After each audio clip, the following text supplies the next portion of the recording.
त hello guys, आज मेलामा गएर यस्तो हुन्छ भनेर मैले सोचेको पनि थिइनँ। के हुन्छ भने म भन्छु नि, अनि आज त मेला जानलाई म कपडा सपडा लगाएर रेडी भएर थिएँ। अनि एकैछिनमा साथीहरू पनि आयो मलाई लिनु लागि। त्यसपछि हामी जान थाल्यौँ।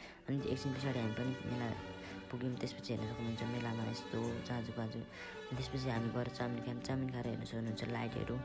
त्यसपछि हेर्न सक्नुहुन्छ मेलामा मान्छेहरूको भिड भएर। त्यसपछि हेर्नुहोस् मान्छेहरूको। अनि त्यसपछि हामी 300 रुपियाँ लगेर काउन्टरमा गएर टिकट काट्यो अरे, 3टा टिकट काट्यो अरे। हामी गयौँ पिङ खेल्न पछि हेर्न सक्नुहुन्छ भिड। अनि त्यसपछि हेर्न सक्नुहुन्छ पिङ खेलेर अनि 2जना केटीसँग खेल्न पायौँ। अनि त्यसपछि हामी हेर्नु साथी पनि बम ल्याउन आँटेको थियो, हेर्नु कहिल्यै खेलेको थिइनँ भन्दै थियो। अनि त्यसपछि हेर्न सक्नुहुन्छ माथिको भ्यू क्या बबाल थियो। अनि त्यसपछि हेर्न सक्नुहुन्छ अनि म उत्रिन थालेँ।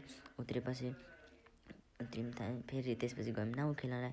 नाउ खेल्नेहरू बस्यो अरे हेर्न सक्नुहुन्छ नाउ खेल्न थाल्यौँ। त्यसपछि हेर्न सक्नु मजा आयो। अनि एकछिन खेल्यौँ अनि रमाइलो भयो।